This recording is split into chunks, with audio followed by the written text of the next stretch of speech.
오늘 우리 함께 묵상하실 말씀은 마가복음 6장 말씀입니다. 우리 말씀을 때로는 이 만원경을 놓고 보는 것처럼 한 절 한 절을 한 이 구절을 깊숙이 묵상할 때도 있고, 또 때로는 먼 산을 큰 그림을 보듯이 한 한 걸음 물러서서 말씀을 볼 때도 있습니다. 제가 이 마가복음을 묵상하면서는 이렇게 전체적인 흐름, 좀 한 걸음 물러나서 마가복음의 이 큰 그림을 좀 보려고 노력을 하고 있습니다. 오늘 그런 맥락으로 6장 말씀을 묵상하면서 아 이 예수님의 행적, 예수님의 그 놀라운 일들을 행하시며 나아가셨던 그 사건들을 함께 살펴보고 묵상해 나갑니다. 예수님이 참 놀라운 일들을 많이 하셨습니다. 죽은 사람도 살리시고 병자도 고치시고, 또 그 제자들도 능력으로 제자들을 보내서 두루 다니시면서 복음을 전하게 하니 제자들이 병을 고치고 귀신을 내쫓는 이런 예수 그리스도의 그 능력의 일, 행했던 그 일들을 우리가 바라볼 수가 있습니다. 그런데 보면 이 고향 땅에서 이 친척들과 예수님을 아는 사람들은 예수님을 배척했습니다. 왜 그랬을까요? 내가 저 식구들도 다 알고, 왜 아들 목수 아니야. 저 야고보와 요셉과 유다와 시몬의 형제가 아니야. 내가 그 사람들 다 아는데 뭐 그 사람들 다 그냥 고마고마한 사람들인데 뭐 거기 특별한 거 있겠어? 라고 생각을 했던 것이죠. 그래서 그 사람들은 예수님을 하나님의 아들이라 바라보지 못하고 하나님의 아들이라 믿지 못했습니다. 그랬더니 우리 6장 5절 말씀에 뭐라고 기록되어 있어요? 거기서는 아무 권능도 행하실 수 없어 다만 소수의 병자에게 안수하고 고치실 뿐이었고 그들이 믿지 않음을 이상히 여기셨더라. 아무 권능도 행하실 수 없었다라고 기록합니다. 우리가 의심하면 예수님의 역사를 우리가 기대할 수가 없습니다. 지금 이들은 예수 그리스도의 그 형제들도 알고 그 배경을 알기 때문에 그 예수님이 그냥 평범한 한 아들이지 무슨 하나님의 아들이냐라고 그렇게 예수님을 믿지 못했던 것입니다. 믿지 못하는 곳에는 예수님의 권능이 나타나실 수 없음을 우리가 분명하게 알 수가 있습니다. 그런데요, 이 대조적으로요, 이 예수님의 주변에 있는 사람들은 예수님을 믿지 않고 있지만 누가 두려워하고 있습니까? 세상의 왕이었던 헤롯 대왕이 예수님을 두려워하며 벌벌 떨고 있는 그 모습을 볼 수 있습니다. 누가 더 예수님을 믿고 있는 것입니까? 역설적으로는 오히려 헤롯 대왕이 더 예수 그리스도의 존재에 대해서 더 믿고 더 정확하게 바라보고 있는 것일 수 있습니다. 우리 예전에 그 설교에 제가 들을 때 예화로 들었던 내용인데요. 어떤 목사님이 옆에 이 클럽이 들어와 가지고 밤에 막 쾅쾅쾅 음악 크게 놓고 이제 찬양하고 막 그 클럽을 음악을 크게 틀어 놓으니까 목회하는데 이 예배 시간에 자꾸 클럽의 음악 소리가 흘러 들어오니 제대로 목회를 할 수가 없어 가지고 기도를 했답니다. "하나님 저 클럽을 내보내 주세요. 망하게 해 주세요."라고 기도를 했답니다.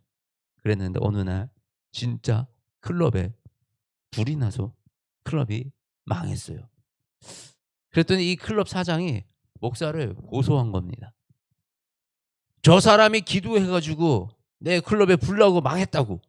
이렇게 목사를 고소했어요. 재판장 앞에서 선 목사가 이렇게 얘기합니다. "재판장님, 기도한다고 불나는 게 말이 됩니까? 기도한다고 내가 기도했다고 진짜 망하는 게 그게 말이 됩니까? 그랬는데 이 클럽 사장은 기도해서 망했다고 얘기하는 겁니다.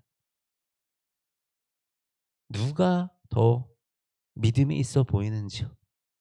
지금 똑같은 상황이 아닌가요?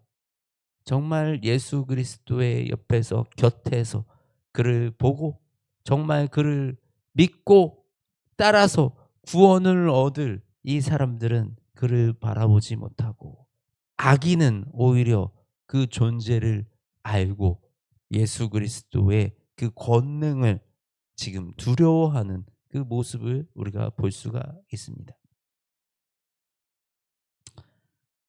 그런데 예수님이 이런 상황 가운데 어떻게 하셨을까요?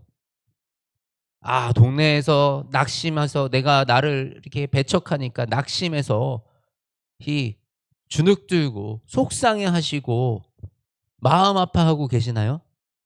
아니요. 전혀 그런 모습 보이지 않으십니다.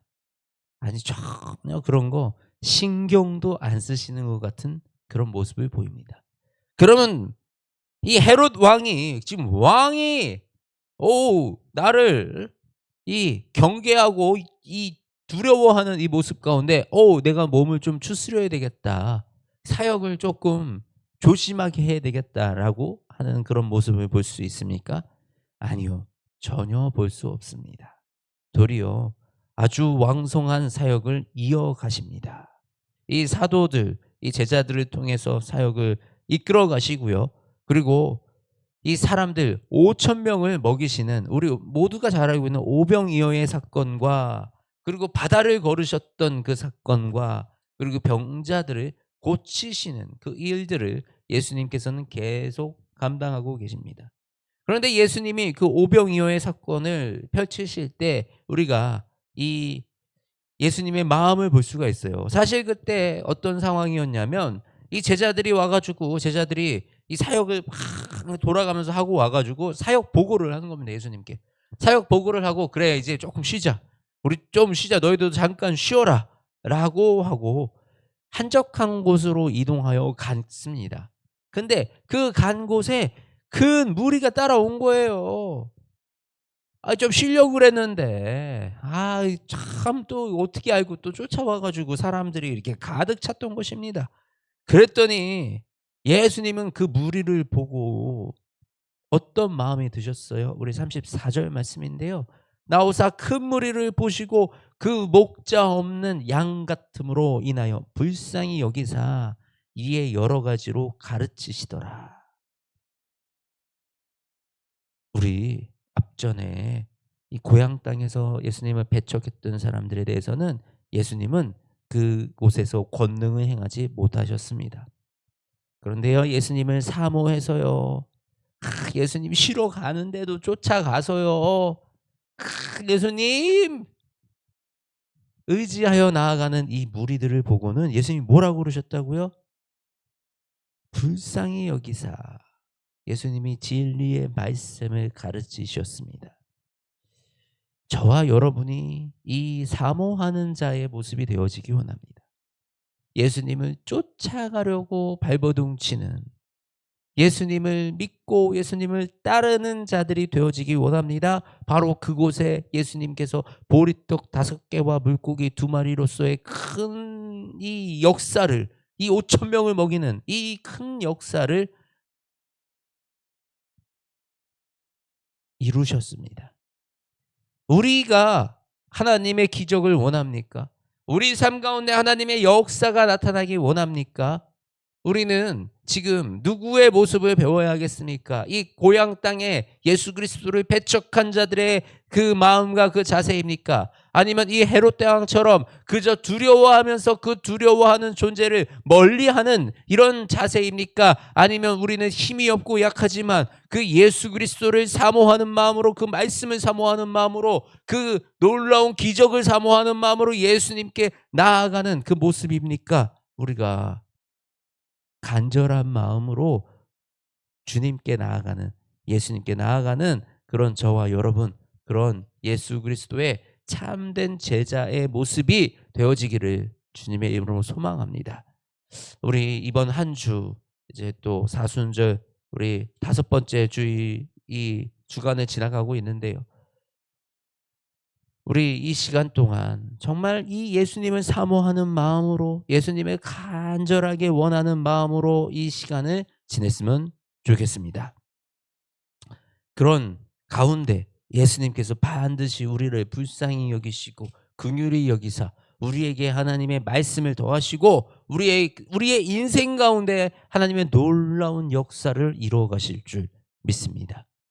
하나님 감사합니다. 우리 주 예수 그리스도가 이 땅에 오시어서 하나님의 나라를 세워 가시는 그 일들을 바라봅니다. 하나님 예수님을 사모하는 자들도 있었고 그저 두려워만 하는 자들도 있었고 배척하는 자들도 있었습니다. 하나님, 우리가 예수 그리스도를 사모하는 자들로 이 땅에 서 있게 하여 주시옵소서. 하나님, 우리가 예수 그리스도를 온전하게 믿음으로 우리의 인생 가운데 예수 그리스도의 그 권능이 날마다 드러나는 그 역사가 우리의 인생 가운데 있게 하여 주시옵소서. 사랑하는 우리의 성도들의 삶 가운데 하나님 역사하여 주시어서 그들이 가는 곳마다 주의 권능이 선포되어지며 아버지 그들의 그 사모하는 마음 가운데 예수님께서 친히 역사하여 주시어서 말씀을 더하여 주시고 진리를 깨닫게 하시며 영의 눈이 떠져 하늘나라를 바라보고 하나님의 음성을 듣는 그 주님의 사람들로 세워지도록 주님 역사하시고 인도하여 주시옵소서. 사랑이 많으신 우리 주 예수 그리스도의 이름으로 간절히 기도드립니다. 아멘.